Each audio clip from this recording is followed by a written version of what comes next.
Segunda e última parte da entrevista com a doutora Dalva Poiares, é médica e especialista em sono. Dalva, quanto por cento da população brasileira sofre de insônia? Cerca de 40% tem a queixa de insônia, ou seja, demora para dormir e acorda no meio da noite, às vezes tem dificuldade de voltar a dormir. A queixa não quer dizer que ela tenha insônia diagnóstico, vamos dizer assim, o transtorno, tá? Essa queixa, no mínimo, um mês. Então, nós fizemos um estudo epidemiológico agora na cidade de São Paulo que mostrou que a insônia diagnóstico chega quase a 15% da população geral. E as queixas de insônia, que pode incluir uma série de coisas, inclusive inadaptação do horário, que você começa a ter que dormir em horas que não são favoráveis ao seu organismo, aí pode chegar a 40%. E Dalva, como é que é o tratamento qual é o tratamento que você usa para quem tem insônia? São comprimidos, remédios, quais os remédios que são prescritos? E eu quero saber se tem novidades nessa área. Hoje em dia, a preocupação grande não é só na insônia. A preocupação, de uma maneira geral, é ter medicamentos cada vez mais seguros que você possa usar a longo tempo e não cause transtornos nem físicos e nem mentais para o indivíduo. Tá certo? Então, isso é o que a indústria farmacêutica, ou seja, é o que os pesquisadores buscam. Então, isso está acontecendo no tratamento da insônia, ou seja, cada vez existem medicamentos mais seguros para a promoção do sono.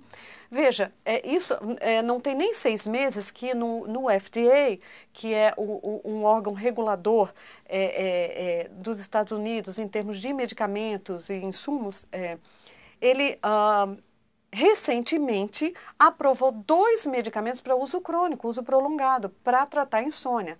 Ora, se a insônia é um distúrbio crônico e prolongado, como eu vou tratar o indivíduo com um medicamento que na 3ª semana eu tenho que parar?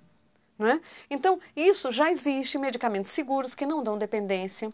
Então, hoje já se descobriu que não é só aquele sistema químico que nós pensávamos que estava relacionado com a insônia, que era o antigo GABA. Hoje em dia, existem outras diretrizes em termos de substâncias químicas no cérebro que também fazem o indivíduo dormir.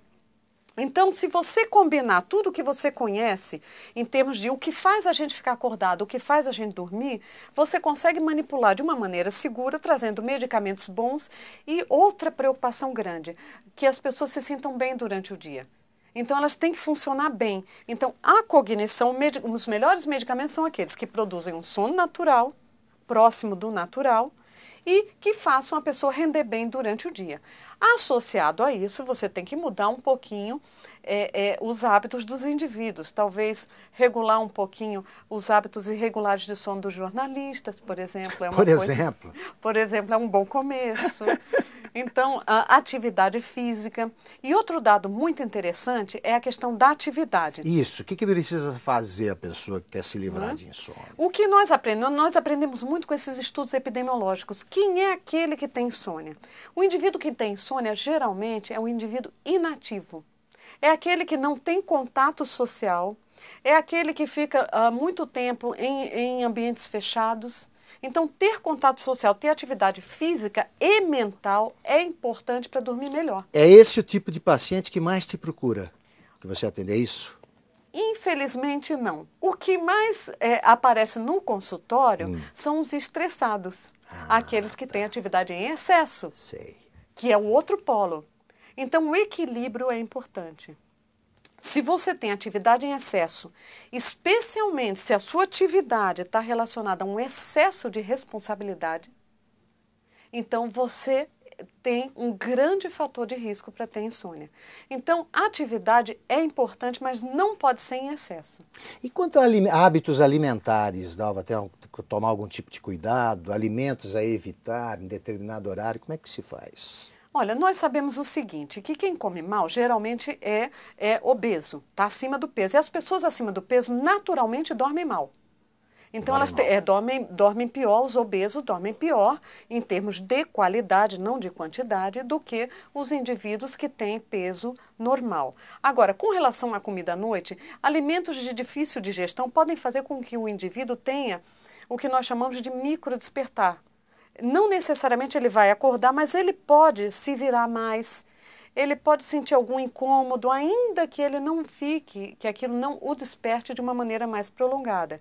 Então, não comer em demasia é importante e evitar alimentos que tenham uma digestão mais difícil. Nesse aspecto, vou aproveitar para uma consulta rápida com você. Então, toda vez que eu acordo, por exemplo, no meio da noite, se eu como alguma coisa, depois eu volto a ter pesadelo quando eu volto a dormir.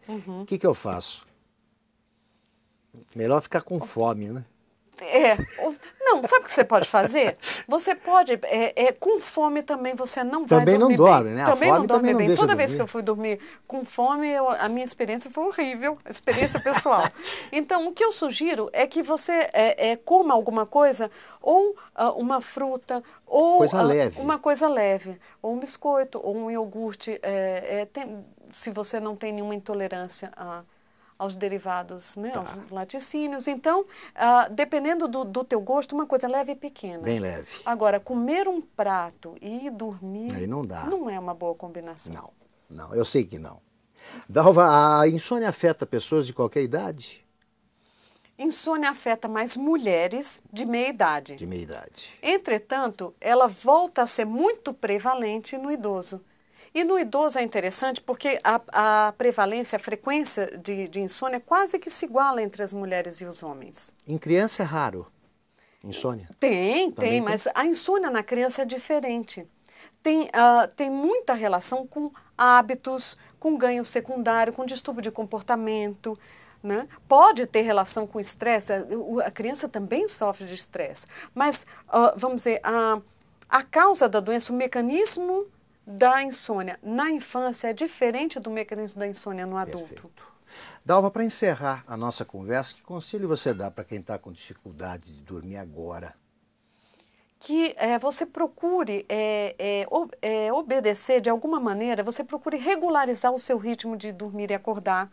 Quanto mais você variar esse horário, menos o seu cérebro vai criar um ritmo mais consolidado. À noite, evitar levar os problemas para a cama, entretanto, traga-os, porque você tem que resolvê-los na hora certa, durante o dia. E depois que você fizer isso, você pode se envolver em alguma atividade mais relaxante que você goste. Se distrair para o fato de dormir, se preocupar com dormir é a pior receita. Então, tente se distrair porque isso não vale, quanto mais você se preocupar, isso não vai lhe ajudar. E seja ativo, faça atividade física não em excesso e use a sua mente, principalmente para coisas criativas e que você goste durante o dia. Dalva, muito obrigado. Tá? Você vai voltar Obrigada aqui a você. mais vezes. Conversamos sobre sono e, sobretudo, insônia com Dalva Poiares, que é especialista no assunto. Também aqui em Veja.com, não deixe de votar na eleição do Homem Sem Visão do mês.